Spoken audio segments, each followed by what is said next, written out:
nome é Luciana Veloso, eu sou médica, dermatologista e professora da Unifaz. Hoje nós vamos falar sobre um tema muito comum, que é a acne, que as pessoas conhecem como as espinhas e os cravos.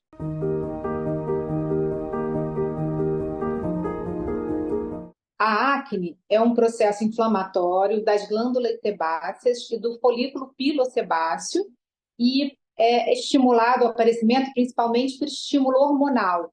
Então, é mais comum aparecer na puberdade, quando a gente começa a ter o aumento dos hormônios sexuais, que são os mais importantes, que estimulam essas glândulas sebáceas que produzem o sebo, o óleo da pele. Então, esses hormônios estimulam a produção desse óleo. Esse óleo muitas vezes fica retido dentro do folículo piloso, que é de onde sai o pelinho de dentro da pele. E aí começa a dar os cravinhos, e a nossa defesa acaba indo para esse local, tentando combater esse sebo que ficou retido, e também a presença de bactérias que entram nesses folículos, se alimentam desse sebo, e aí nossa defesa começa a brigar com essa bactéria, brigar com o sebo que está lá e começa a provocar as lesões inflamatórias.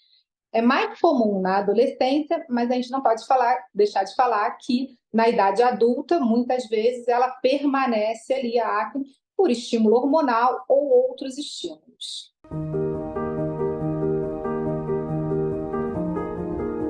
Sobre as causas do estímulo, da produção de sebo e formação da acne, existe esse tabu que fala muito sobre alimentos, mas não existem muitos trabalhos científicos comprovando que alimentos sejam a causa da acne. É muito mais essa questão dos hormônios. Então, a gente tem os androgênios e os estrogênios, são os hormônios sexuais, e os androgênios eles têm um receptorzinho que é como se fosse uma tomadinha, nessas glândulazinhas que produzem mais óleo, principalmente no rosto, no peito, nas costas e couro cabeludo.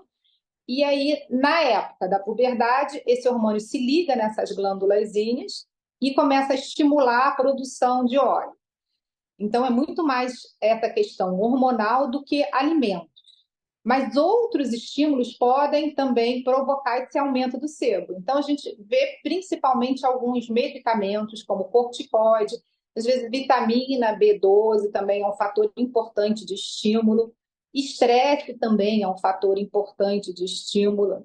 Então, tem vários fatores que podem desencadear ou piorar a acne.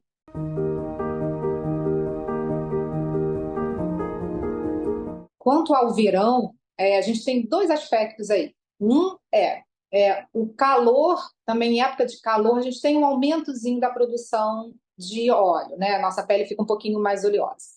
Outra questão é a questão do sol. O sol, ele tem um efeito anti-inflamatório, então ele até melhoraria no começo a acne. Então, às vezes as pessoas vão para o sol e sentem que dá uma diminuída na acne, mas o sol prolongado vai dar uma piorada. Então, não é o tratamento você pegar sol, mas tem essa questão das pessoas acharem que o sol melhora, mas ele melhora no comecinho.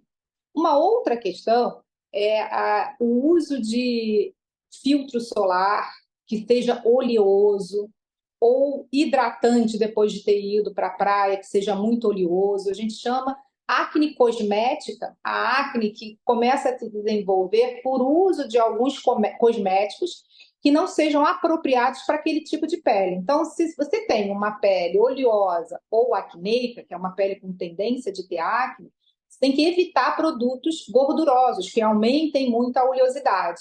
E muitas vezes, quando chega no verão, as pessoas vão para a praia e usam, ou piscina, ou cachoeira, e usa filtro solar que é muito oleoso. Aí desencadeia a acne, ou piora a acne. Ou depois de tomar banho para hidratar, porque a pele ficou ressecada, porque descascou, começa a usar hidratantes muito oleosos. Existem hoje em dia filtros solares, protetores solares, e hidratantes específicos para pele oleosa e acneica. Esses sim são indicados para usar. O paciente com acne deve usar filtro solar.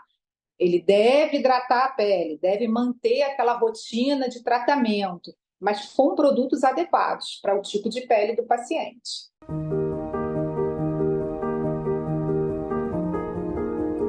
Para tratar a acne, a gente tem que pensar primeiro na limpeza da pele com produtos específicos. Evitar também, às vezes as pessoas ficam tão ansiosas por estar com acne, lava muitas vezes o rosto. Então, às vezes, lavando muitas vezes pode provocar uma irritação da pele, um ressecamento, que depois pode trazer um efeito que a gente chama de efeito rebote, que seu corpo acha que a pele está muito ressecada, produz mais óleo, piora. Então, deve-se usar produtos para limpeza da pele, sim, específicos para pele acneica ou oleosa, mas usando da forma que deve usar. Geralmente 2 vezes por dia é o suficiente. Então, esses produtos, a princípio, a limpeza ali da pele com esses produtos que podem ter ácido salicílico, eles vão diminuir a retenção do sebo e diminuir a oleosidade, que é importante para o tratamento da acne. Aí vai depender, o tratamento também vai ser específico do grau da acne que o indivíduo tem. Então, a gente começa, a gente fala que a acne grau 1 ou acne não inflamatória, aquela que você só tem a retenção de sebo na pele. Então, você vê os cravinhos, que a gente chama de comedão, aqueles pontinhos pretos, ou umas pequenas bolinhas que é o sebo que está retido ali. Então, essa acne não tem muita inflamação, não tem muita presença de bactéria ali se alimentando daquele sebo. Aí a gente pode usar o ácido salicílico mesmo, ou um derivado, um retinol, derivado do ácido retinóico, para tirar a última camada de pele e desobstruir ali, para o sebo conseguir, que foi produzido, conseguir sair sem ficar retido ali. Aí a gente passa para a acne que começa a ficar inflamada, porque tem presença de bactéria e a sua defesa está querendo combater ali. Então, essa acne que começa a ficar inflamada, a gente pensando na presença de bactéria ali, a gente indica o uso de antimicrobianos, né, antibióticos. Primeiramente, se a acne for leve, a gente usa antimicrobianos tópicos para diminuir a produção, para diminuir a bactéria que tem ali. E se for uma acne mais grave, a gente usa antimicrobiano até oral por um período. E geralmente é uns 3 meses de uso para diminuir a quantidade de bactéria e não ter tanta inflamação ali. Porque a acne muito inflamada, ou até a acne às vezes que foi escoriada, que a pessoa mexeu, quando chega muita defesa ali, às vezes você começa a ter uma possibilidade de ter cicatriz de acne, porque inflamou muito e aquele tecido ali pode ficar muito danificado e levar a uma cicatriz.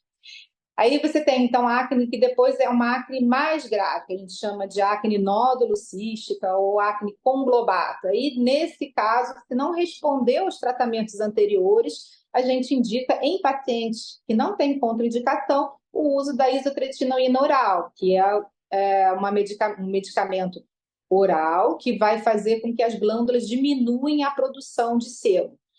Mas ele está ligado a...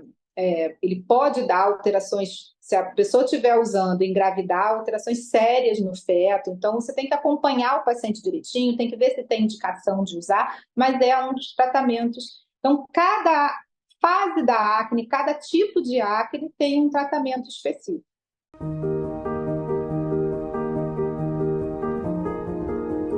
Por isso, tudo que foi explicado aqui, a gente vê que tem necessidade do paciente com acne de fazer um acompanhamento com o especialista, com o dermatologista, para poder tratar da melhor forma a fase da acne e assim impedir, principalmente, que essa acne evolua para cicatrizes que são o que é mais temido, né? Às vezes a gente tem poucas ferramentas que a gente consegue melhorar a cicatriz da acne.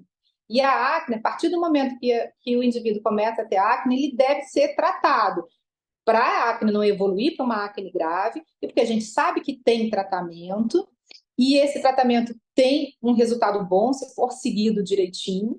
Então, hoje em dia já não tem mais aquela ideia de que a acne vai passar quando passar a puberdade. Às vezes não, a pessoa tem tendência genética, tem aquele receptorzinho do hormônio e continua a ter ao longo da vida. Algumas pessoas têm só o pico na época da puberdade, mas deve ser tratado também com o especialista.